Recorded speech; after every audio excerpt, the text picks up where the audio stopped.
Oi, gente, tudo bem? Bom dia, boa tarde, boa noite. Não sei a hora que vocês estão vendo esse vídeo, mas hoje a gente vai ler mais um pouquinho sobre Assombrações do Recife Velho, né? É um livro que a gente usa como início, assim, um pontapé inicial para pesquisa, mas está sendo lido à luz de outros conhecimentos, de outras histórias que eu vou trazer para vocês, né? Hoje nós vamos falar sobre casas, lugares assombrados, visões e visagens de pessoas que veem coisas estranhas, né? Nas casas de Pernambuco. A história de hoje é Luiz do Rego Assombrado.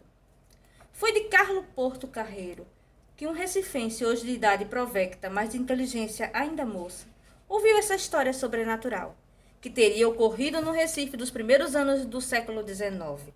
O Recife colonial do tempo do governador português Luiz do Rego. Luiz do Rego Barreto sabe-se que foi um homem duro, severo no seu modo metropolitano português de ser justo. Modo, então, em conflito com o modo brasileiro de ser livre. O que não se discute é o caráter do homem. Podia ser Luiz do Rego cru, mas era honesto. Podia ser exagerado na sua maneira de ser homem de governo em tempos de inquietação, mas ele era ele próprio bravo. Pois desse homem desassombrado é que Carlos Porto Carreiro contava que se assombrara em Pernambuco, não com a fúria de leão dos pernambucanos daquele tempo, que lhe marcaram com um tiro a carne ilustre, mas com o fantasma de uma mulher fatídica que viu certa vez um sobrado misterioso do Recife. E que lhe teria marcado de estranho terror, não a carne, mas o espírito forte. Falara-lhe alguém do sobrado misterioso. Contara-lhe que nele aparecia um fantasma de mulher, mas só ao homem a quem estivesse para acontecer desgraça ou infelicidade. Luiz do Rego quis ver o sobrado, certo. É claro, de que tal aparição era lenda de gente colonial, só por curiosidade de homem de espírito forte. Mas chegados ao sobrado, Luiz do Rego e dois amigos, diz a história contada por Porto Carreiro que não tardou a aparecer o fantasma de tal mulher, mas só o general português, só a Luiz do Rego. O bravo capitão-general assombrou-se. Olhem a mulher, gritava com voz de comando, mas a nenhum dos dois companheiros conseguia ver mulher alguma. Só os olhos de Luiz do Rego enxergavam o fantasma, sinal de desgraça próxima. Dizem intérpretes da história contada por Porto Carreiro que é aviso de assassinato, o assassinato do bravo capitão-general tentado por patriotas pernambucanos. Bem, gente, essa história eu acredito que ela tenha acontecido mais ou menos na época da Revolução Pernambucana, porque se ele fala que é no começo do século XIX, a gente pensa logo nas revoltas pernambucanas, né? Pernambuco nessa época era um palco de várias lutas libertárias. Pernambuco sempre quis se libertar antes de tudo, né? Dizem, inclusive, que Olinda, ela se autoproclamou independente, né? Também. E é aquela coisa, a gente fica esperando, às vezes, uma história de uma assombração, a gente vai ver uma coisa que só aparece para algumas pessoas. E eu tenho algumas histórias de assombração para falar, né? Por exemplo, meu avô era advogado. O pai dele era advogado também.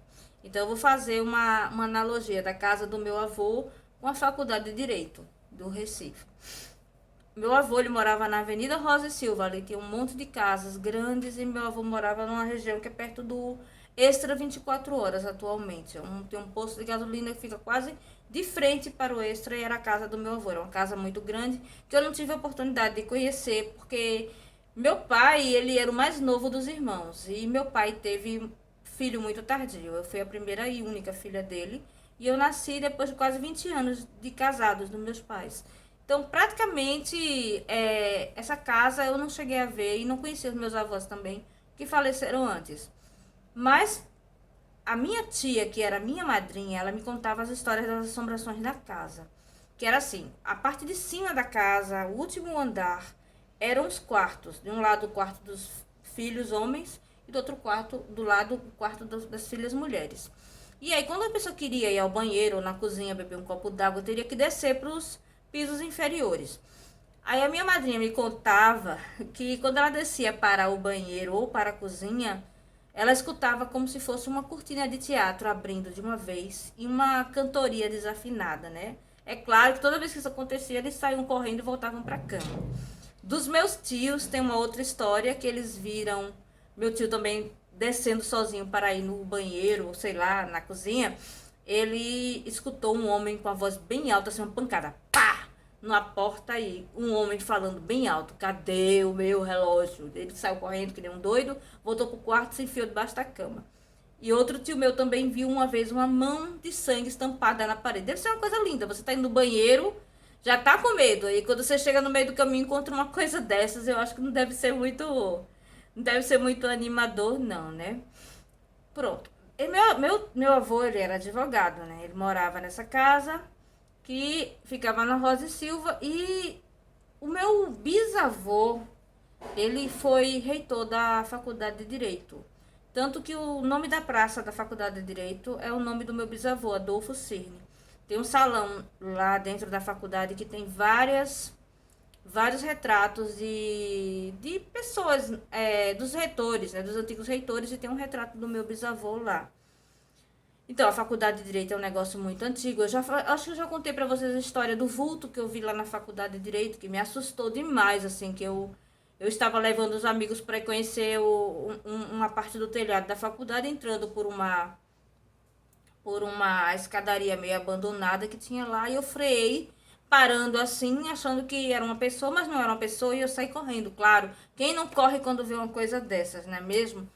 Então, bom, a faculdade de Direito tem algumas lendas, essas lendas das assombrações que dizem que viam advogados, que os livros caíam da biblioteca. Quando você via, de repente, caía uma estante inteira e ninguém sabia o porquê. Ouvia um barulho de uma estante caindo, quando chegava lá não tinha acontecido nada. Entre outras coisas de assombrações, né? E a faculdade de Direito, como vocês sabem, ela é um prédio. Não sei se vocês tiveram a oportunidade de entrar. Quem teve a oportunidade, eu tenho a oportunidade de entrar no prédio da faculdade de Direito. Entrem. Eu estudei lá. Meu pai queria que eu fizesse advocacia, só que eu não tenho a menor inclinação. Eu até gosto do assunto, mas o meio jurídico para mim era um meio muito frio, um meio muito que não combinava. Eu era uma pessoa quase uma hippie, eu usava bermuda ciclista e eu ia para a faculdade de Direito com a camisa pintada à mão, que eu gostava da Disney, eu pintava um Aladim na camisa e ia para a faculdade de Direito, tava o pessoal lá de terno, de salto fino, e eu toda escangalhada usando um tênis, uma bermuda ciclista e uma camiseta pintada à mão com o gênio da Aladim. Então era basicamente isso, eu não me sentia muito à vontade na faculdade de Direito. Agora, quando eu entrei, foi meio difícil para entrar. No primeiro ano que eu fiz o vestibular, eu não entrei, eu entrei no segundo ano. Nesse ano que eu não entrei em Direito, eu fiz um ano de História. Eu devia ter terminado o curso de História, porque foi um curso que me encantou, tanto pelas coisas que eu aprendi, como também tinha aula de paleografia. Era maravilhoso o curso de História, mas meu pai ficava insistindo: faça Direito, faça Direito, faça Direito. Eu terminei fazendo vestibular de novo, e dessa vez eu entrei na faculdade de Direito na primeira entrada. E eu estudava de manhã lá. E quem conhece a faculdade de Direito, que é chamada de a Casa de Tobias, porque Tobias Barreto estudou lá, sabe que aquela faculdade ela tem uma coisa estranha. Qual é essa coisa estranha? Ela é toda projetada para ser um lugar para manter o calor dentro dela. Então, as salas são em anfiteatro de madeira escura. É tudo em ardósia. O piso em ardósia que acumula calor. Quando dá aquele quentura de Recife, chega, sobe aquele vapor. Qual é a história da faculdade de Direito, afinal de contas? É que na época em que a faculdade foi encomendada, foi que ia sair lá de Olinda para Recife, né, que não tinha uma sede, foi no 1850, eu acho. Eu tenho que até que ver essa data direitinho. Que ela saiu de perto do Mosteiro de São Bento, que os padres não aguentavam mais o pessoal perturbando lá os estudantes de direito que faziam e aconteciam, e foi para o Recife. Então, encomendaram os materiais de construção da faculdade de Direito. E essa lenda só quem sabe é quem já estudou lá, né? É uma coisa que é meio só do pessoal de lá de dentro da faculdade de Direito. E aí, quando você chega na sala, você não aguenta o calor, porque a sala é anfiteatro, madeira antiga, escura. E você fica: meu Deus, por que essa faculdade é tão quente? O segredo está justamente que encomendar a faculdade de Direito de um lado e encomendar a faculdade de Recife e encomendar a faculdade da Argentina. E na hora de enviarem os materiais de construção, trocaram. Então, a faculdade de Direito, ela era quente para poder manter o calor dentro, porque o clima da Argentina é frio. E a faculdade que vinha para o Recife era uma faculdade, o material que vinha para fazer a construção da faculdade era um material que ele ia dispersar o calor, porque Recife era uma cidade quente. Então, o que foi que aconteceu? Até hoje, os estudantes de Direito da Faculdade de Direito passam calor dentro das salas dos anfiteatros e provavelmente os estudantes de Direito da Faculdade da Argentina devem morrer de frio, porque a faculdade foi toda projetada para ser um ambiente para dispersar o calor e tornar o ambiente mais fresco. Então lá eles devem morrer de frio, né? E a Faculdade de Direito, quem puder conhecer a Faculdade de Direito de Recife, eu realmente aconselho. É uma coisa maravilhosa, é linda. Cada objeto é um objeto antigo. Até as mesas de estudo da gente lá eram mesas antiguidades, né? É uma coisa maravilhosa. Você encontra primeiras edições na biblioteca. Então ali acessíveis à sua mão e é muito legal. Então quem puder ir, puder conhecer, cuidado somente com as assombrações de lá, que eu não recomendo, vá na Faculdade de Direito para conhecer. Bom, gente, esse foi o vídeo de hoje. Acho que eu falei muito sobre prédios assombrados, sobre curiosidades e coisas pitorescas da cidade. E eu adoro falar sobre isso, né? É um assunto que acho que não tem fim. Então foi isso. Obrigada por terem assistido. Se quiserem seguir nossas redes sociais, estão todas aí embaixo. Tem desde o nosso Instagram, o IGTV, onde eu também coloco esses vídeos. Temos também o Twitter.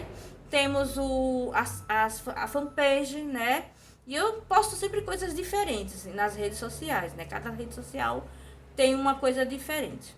Então, quem puder me ajudar a seguir, clica nas notificações para poder receber o anúncio de que o vídeo vai estar no ar. Eu agradeço muito e muito obrigada a todos que estão me seguindo agora. Eu, assim, pretendo manter esse canal por muito tempo e trazendo sempre coisas interessantes sobre a cidade de Recife, sobre Pernambuco e sobre usos, costumes, assombrações, fatos históricos, tudo isso misturado, tá certo? Um beijo e até a próxima.